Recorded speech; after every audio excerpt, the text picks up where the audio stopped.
नमस्कार, मैं हूं आपके साथ विभा उपाध्याय। नमस्कार, मैं हूं शुभे मिश्रा आपके साथ। और दिन के 2 बज चुके हैं। हम दोनों लेकर आए हैं आपके लिए 2 दनादन। तो चलिए शुरू करते हैं दनादन खबरों का सिलसिला 2 दनादन के साथ।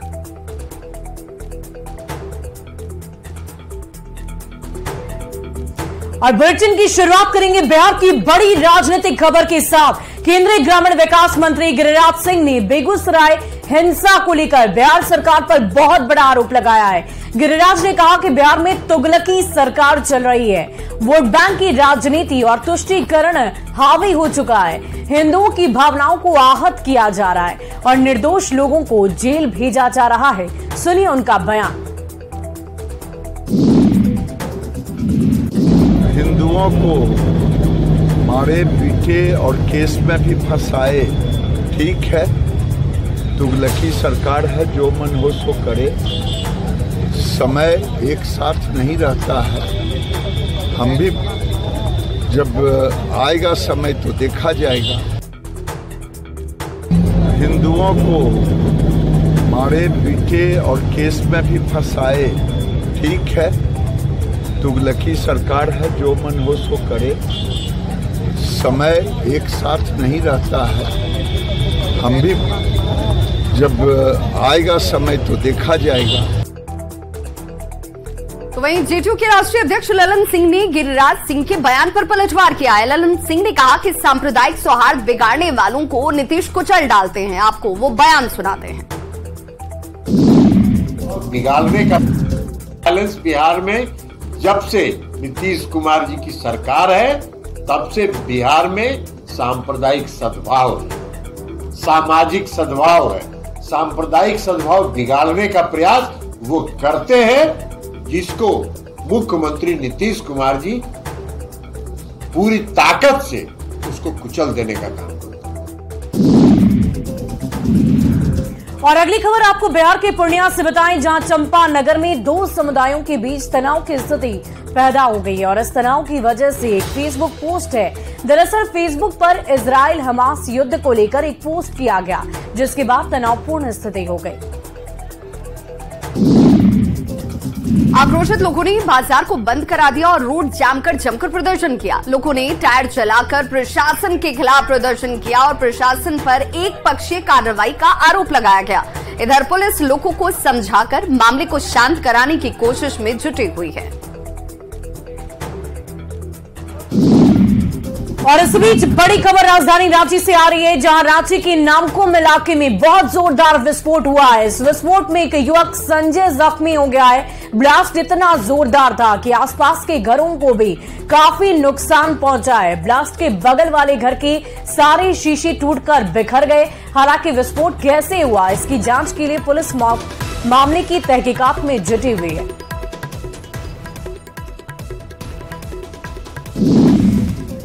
तो नामकुम के सदाबहार चौक के पास ये घटना हुई, जहां कचरे के ढेर में संजय कुमार आग लगा रहे थे और तभी अचानक से ब्लास्ट हो गया। ब्लास्ट वाले स्थान के ठीक बगल वाले घर का नक्शा ही अब इस ब्लास्ट के बाद बदल चुका है। गनीमत ये रही कि ब्लास्ट के समय खिड़कियों के पास कोई शख्स मौजूद नहीं था, नहीं तो दूसरे लोगों को भी हादसे का शिकार होना पड़ सकता था। मामले की जांच को लेकर फॉरेंसिक टीम और बम स्क्वाड की टीम घटनास्थल पर पहुंची हुई और इस पूरे मामले की जांच पड़ताल शुरू कर दी गई। सुनिए स्थानीय लोगों ने इस ब्लास्ट के बाद क्या कुछ कहा है।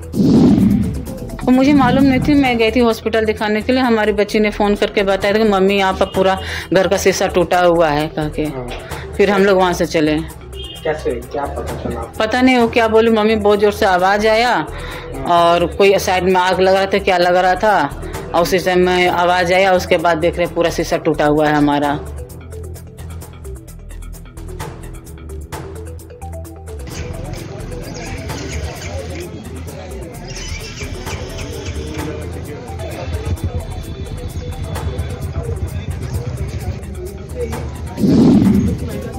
और जनार्दन बुलेटिन की अगली खबर पटना से है, जहां राजनीतिक पारा इस वक्त गर्म है। कांग्रेस के साथ लालू प्रसाद की बढ़ती नजदीकियों पर आरएलजेडी के राष्ट्रीय अध्यक्ष उपेंद्र कुशवाहा ने बहुत बड़ा बयान दिया है। उन्होंने कहा कि लालू को सिर्फ अपने स्वार्थ की चिंता है।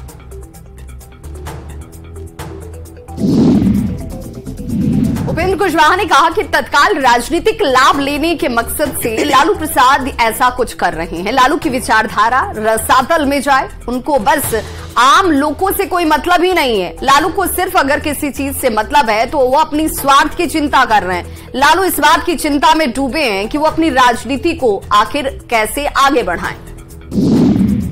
और हम मिलकर उस और चलिए बढ़ते अगली खबर की ओर। दीपावली से पहले पीएम मोदी ने लोगों से घरेलू कारीगरों के उत्पाद खरीदने पर जोर देने की अपील की है।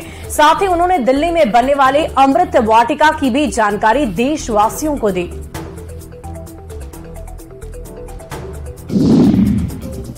पीएम मोदी के मन की बात कार्यक्रम में आदिवासी महानायकों का भी जिक्र किया गया। उन्होंने जनजातीय गौरव दिवस का भी जिक्र किया, जिसे भगवान बिरसा मुंडा की जन्म जयंती के मौके पर मनाया जाता है। उन्होंने इसी के साथ तिलका मांझी, सिद्धो कान्हू समेत झारखंड के कई आदिवासी महानायकों का भी उल्लेख और उनकी उल्लेखनीय योगदान के लिए उन्हें याद किया। सुनिए क्या कुछ कहा प्रधानमंत्री नरेंद्र मोदी ने। 15 नवंबर को पूरा देश जनजातीय गौरव दिवस मनाएगा। ये विशेष दिन भगवान बिरसा मुंडा की जन्म जयंती से जुड़ा है। भगवान बिरसा मुंडा हम सबके हृदय में बसे हैं। सच्चा साहस क्या है और अपनी संकल्प शक्ति पर अड़िग रहना किसे कहते हैं, ये हम उनके जीवन से सीख सकते हैं। और पीएम मोदी ने मन की बात कार्यक्रम में पैरा ओलंपिक खेलों में भारतीय खिलाड़ियों की उपलब्धियों का जिक्र किया है। उन्होंने विपरीत हालात में भी बेहतर प्रदर्शन करने वाली झारखंड की इंदु प्रकाश का भी जिक्र किया, जिन्होंने साइकिलिंग में 2 मेडल जीते हैं। सुनिए उनका बयान।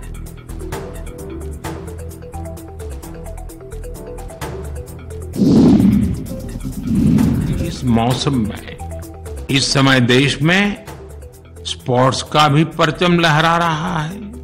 पिछले दिनों एशियन गेम्स के बाद पैरा एशियन गेम्स में भी भारतीय खिलाड़ियों ने जबरदस्त कामयाबी हासिल की है। ऐसी ही प्रेरक गाथा झारखंड के इंदु प्रकाश की है, जिन्होंने साइकिलिंग में 2 मेडल जीते हैं। बहुत ही साधारण परिवार से आने के बावजूद इंदु ने गरीबी को कभी अपनी सफलता के सामने दीवार नहीं बनने दिया। धनाधन बुलेटिन में अब बात कटिहार के सदर अस्पताल की। कटिहार सदर अस्पताल से एक शर्मनाक तस्वीर सामने आ गई। अस्पताल में एक ससुर को काफी लंबे समय तक सलाइन की बोतल हाथ में लेकर खड़ा रहना पड़ा, क्योंकि स्टैंड की व्यवस्था ही इस अस्पताल में नहीं थी। स्क्रीन पर आपके सामने वो तस्वीर भी है और तस्वीर को देखकर आपको आश्चर्य भी होगा। ये बताने की भी जरूरत नहीं है कि आखिर कटिहार सदर अस्पताल में स्वास्थ्य व्यवस्थाएं किस कदर चरमराई हुई हैं, जैसे सब कुछ भगवान भरोसे चल रहा हो। कोई व्यक्ति 2 या 4 मिनट ऐसे बोतल को लेकर खड़ा रह सकता है, लेकिन आप अंदाजा लगाइए घंटों घंटों अगर आपको सलाइन की बोतल खुद लेकर खड़ी रहनी पड़े तो क्या स्थिति होगी। और देखिए बताया ये जा रहा है कि कोढ़ा थाना की सालेपुर महेशपुर के रहने वाले मोहम्मद इकबाल को इलाज के लिए उसके ससुर यानी कि मोहम्मद सलाउद्दीन कटिहार सदर अस्पताल पहुंचे हुए थे, लेकिन ना तो कोई डॉक्टर उन्हें नजर आया और ना ही अस्पताल की ओर से सलाइन की बोतल लटकाने के लिए कोई स्टैंड मुहैया कराई गई। आरोप तो ये है कि वो कई दफा डॉक्टरों को ढूंढने के लिए गए, लेकिन कोई भी डॉक्टर उन्हें देखने तक नहीं आया। आप देख सकते हैं कि ये मोहम्मद सलाउद्दीन कितना बेबस और लाचार नजर आ रहा है। उनका कहना है कि ना किसी स्टाफ ने उनकी मदद की और ना ही किसी अधिकारी ने सुध ली है।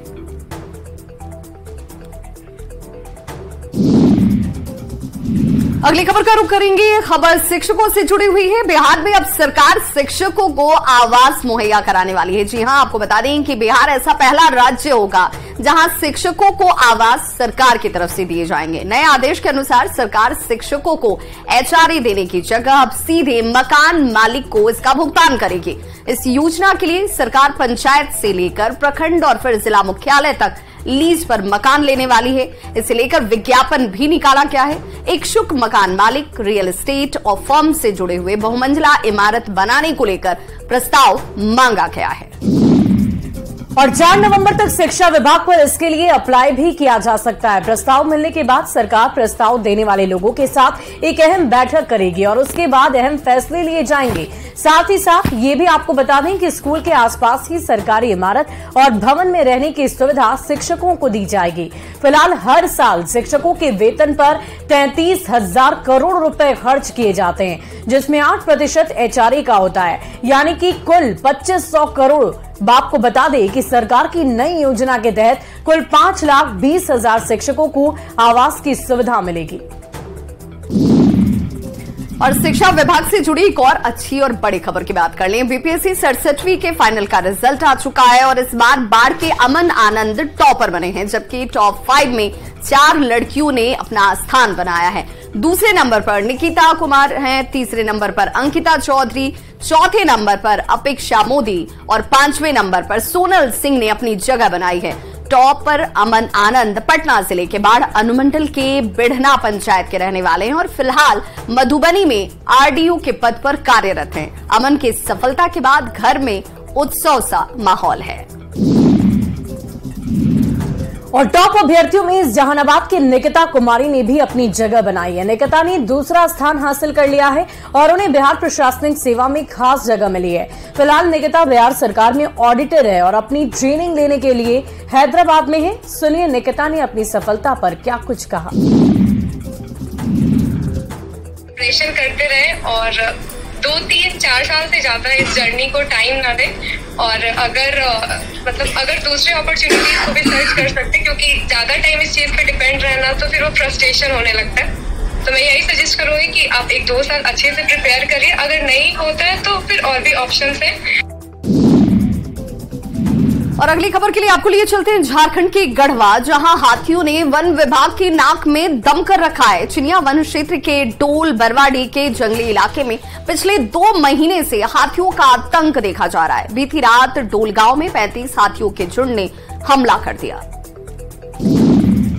और हाथियों के हमले के बाद ग्रामीणों ने सुरक्षित स्थानों पर शरण ले रखी है। गांव के खेत में लगी फसल को हाथियों ने चट कर दिया है, कई घरों को भी तोड़ दिया है। डीएफओ ने कहा है कि अब तक वन विभाग की ओर से 20 लाख रुपए का मुआवजा दिया जा चुका है। साथ ही क्षतिपूर्ति भुगतान के लिए सरकार से 1 करोड़ की राशि और भी मांगी गई है।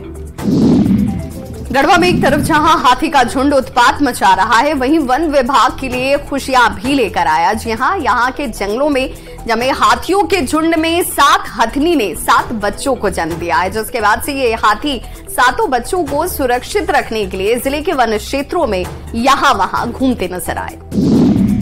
वहीं डीएफओ ने हाथी के 7 बच्चों के जन्म पर खुशी जताई है। साथ ही कहा है कि हाथी सुरक्षित जगह पर ही बच्चे को जन्म देते हैं और ऐसे में ये कहा जा सकता है कि गढ़वा का वन क्षेत्र इनके लिए सुरक्षित है। सभी हाथी छत्तीसगढ़ के रास्ते गढ़वा आए हैं और उनकी हर एक मूवमेंट पर वन विभाग खास नजर बनाए हुए। दनादन बुलेटिन की अगली खबर रांची से, जहां एशियन विमेंस हॉकी चैंपियनशिप और उसमें भारतीय टीम की जीत का क्रेज साफ तौर पर नजर आ रहा है और ये उत्साह लाजमी भी है। टूर्नामेंट में अब तक के दोनों मैच में भारत ने शानदार जीत दर्ज की है और इस बीच शहर को भी स्वच्छ और खूबसूरत बनाने में जिला प्रशासन और नगर निगम की टीम जुटी हुई है। और हॉकी में झारखंड की उपलब्धि पर रांची के नगर निगम की बिल्डिंग पर हॉकी आधारित लेजर शो का आयोजन किया गया है, जिसमें झारखंड की रगों में बसने वाली हॉकी को हाईलाइट किया गया है। साथ ही बेटियों की सफलता को भी खास तौर पर दर्शाया जा रहा है। लेजर शो के माध्यम से 1928 ओलंपिक में पहला गोल्ड मेडल दिलाने वाले जयपाल सिंह मुंडा की कहानी भी दिखाई जा रही है। और अब बात क्रिकेट की क्रेज की कर लें तो वर्ल्ड कप में आज भारत और इंग्लैंड के बीच मुकाबला खेले जाने वाला है और लखनऊ के अटल बिहारी वाजपेयी इकाना स्टेडियम में यह मुकाबला होगा। भारतीय टीम अपना 6ठा मैच खेलने के लिए मैदान में उतर चुकी है। ये मुकाबले की शुरुआत हो चुकी है। आपको बता दें कि टीम इंडिया टूर्नामेंट में अब तक कुल 5 मैच खेल चुकी है।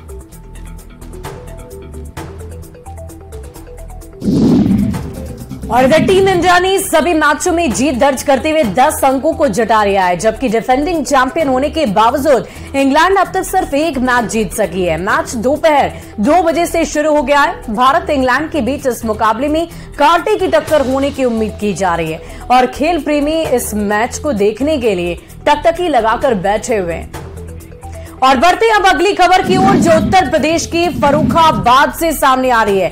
राम मंदिर को लेकर एसपी नेता स्वामी प्रसाद मौर्य ने एक बार फिर से विवादित बयान दे दिया है। राम मंदिर में प्राण प्रतिष्ठा को उन्होंने बीजेपी का छलावा करार दिया है।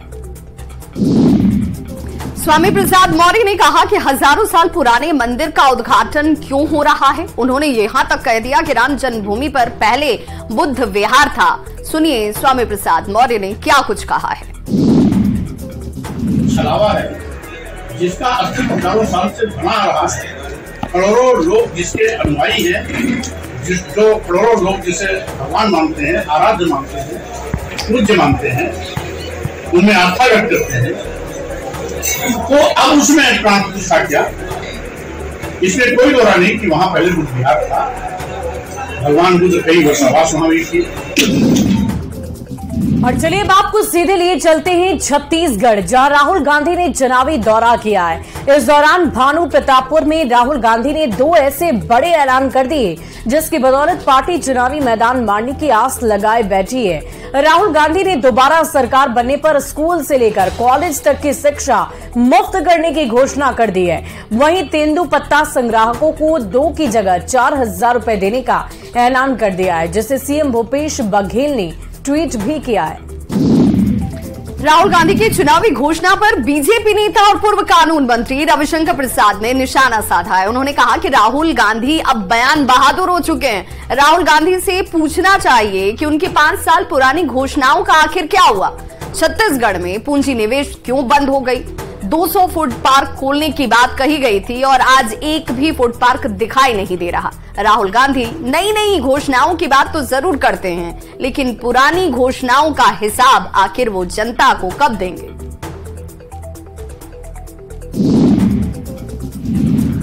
और धनादन बुलेटिन की अगली खबर देश की राजधानी दिल्ली से है। दिल्ली के संगम विहार इलाके में सिलेंडर ब्लास्ट से एक शख्स की जान चली गई। शनिवार की शाम दिल्ली के संगम विहार इलाके में घर के बाहर सिलेंडर में जोरदार ब्लास्ट हुआ और हादसे में एक शख्स की जान चली गई।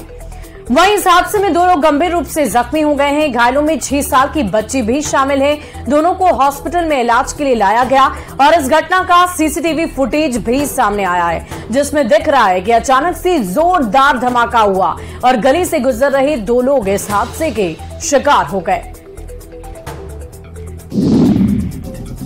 तो इस बुलेटिन में बस इतना ही। चलते चलते नजर डालते हैं इस वक्त की हेडलाइंस पर।